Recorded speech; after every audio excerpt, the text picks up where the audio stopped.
салом алайкум дӯстони азиз, хушомадед ба канали Шараф Медиа. Имрӯз мо тасмим гирифтем ки дар бораи яке аз қаҳрамонҳои филми Ишқ ва нафрат Мирон ба шумо маълумот диҳем. Барои пешрафти кори мо шумо дар комментария фикру ақидатонро нависонед ва дар видео лайк гузоред ва инчунин дар канали мо обуна шавед ва дӯстони худро даъват намоед. барои дастгирии ҳаматон ташаккури зиёд ва шумо тамошои бофароғат хоҳонам.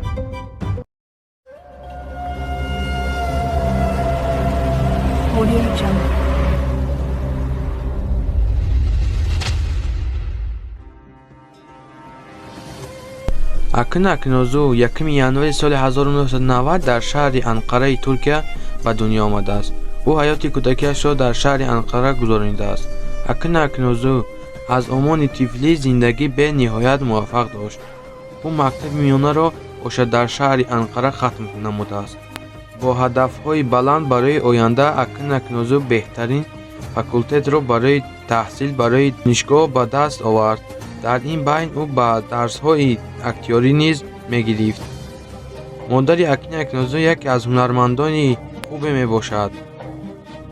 баъдан Акин Акнозу ба амрико сафар мекунад ва дар донишгоҳи Калифорнигӣ ба факултати математикӣ дохил мешавад.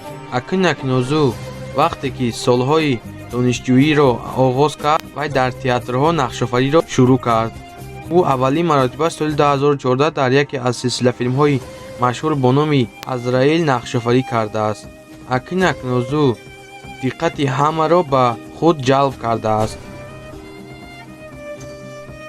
вақте ки ӯ соли 2015 ба Туркия бармегардад, дар силсилафилми Муҳташаи Йилдуз Косем нақшофариро шурӯъ кард. пас аз он ӯ дар яке аз силсилафилмҳои машҳур бо номи Ҳерҷаӣ нақшофарӣ кардааст. вақте ки ӯ нақшофарӣ карданро шурӯъ намуд, дар силсилафилми Ҳерҷаӣ сар кард, ҳаёташ ба куллӣ тағйир ёфт. баъди нақшофарӣ кардан дар ин силсилафилм ӯ дар байни ҳама яке аз беҳтаринҳо гашт.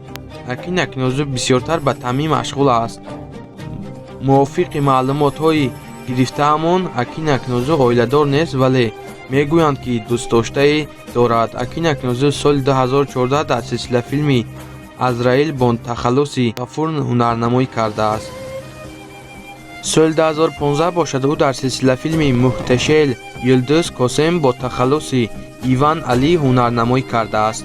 соли 2016 бошад ӯ дар силсилафилми Аркадашлар бо тахаллуси Юнус Бағлаян ҳунарнамоӣ кардааст. аз соли 2017 то соли 2018 ӯ дар силсилафилмҳои Аслан Айлен бо тахаллуси Мурод Аслан ва боз дар силсилафилми Пайтахт Абдулҳамид бо тахаллуси Умер ҳунарнамоӣ кардааст.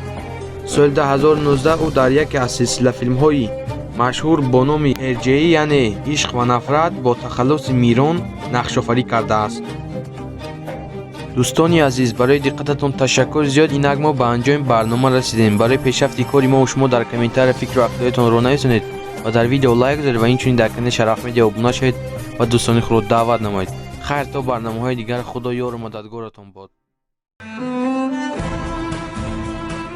салому алайкум дӯстони азиз, хуш омадед ба канали Шараф Медиа. имрӯз мо тасмим гирифтем ки дар бораи яке аз қаҳрамонҳои филми Водии Гургондом Ҷоҳид ба шумо маълумот диҳем. барои пешрафти кори мо шумо дар комментария фикру ақидаҳоятонро нависонед ва дар видео лайк гузоред ва инчунин дар канали Шараф Медиа обуна шавед ва дӯстони худро даъват намоед. ба шумо тамошои бофароғат хоҳонам.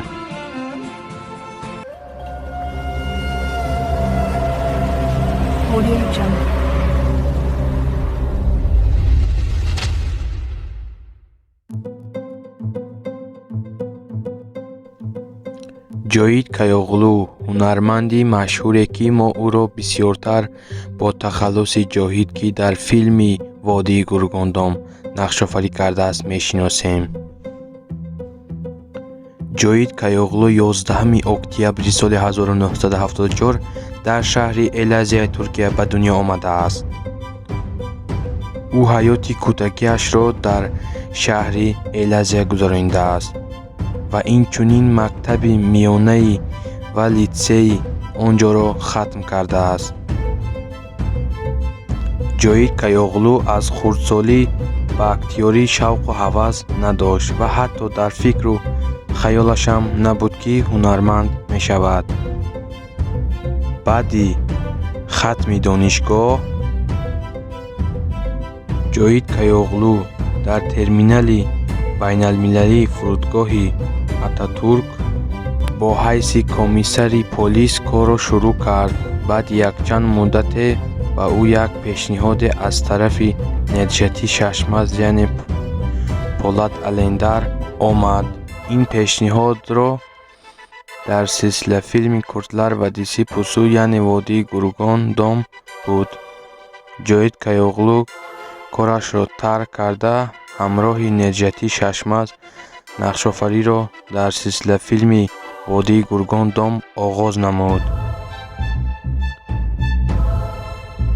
баробари нақшофариро сар карданаш ӯ дар байни ҳама яке аз беҳтаринҳо гашт.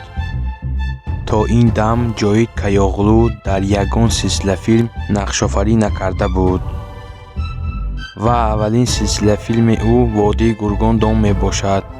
Ҷоид Каёғлу баъди нақши офарӣ кардааш дар силсилафилми Водии Гургон дом дигар дар ягон силсилафилм нақшофарӣ накардааст. Ҷоид Каёғлу 30 июли соли 2016 бо яке духтарони турк бо номи Севҷан Анган оила барпо мекунад, яъне хонадор мешаванд. инак мо ба анҷоми барнома расидем. барои пешрафти кори мову шумо дар комментария фикру ақидаҳоятонро нависонед ва дар видео лайк гузоред ва инчунин дар канали Шараф Медиа обуна шавед ва дӯстони худро даъват намоед. хайр, то барномаҳои дигар. худо ёру мададгоратон бод.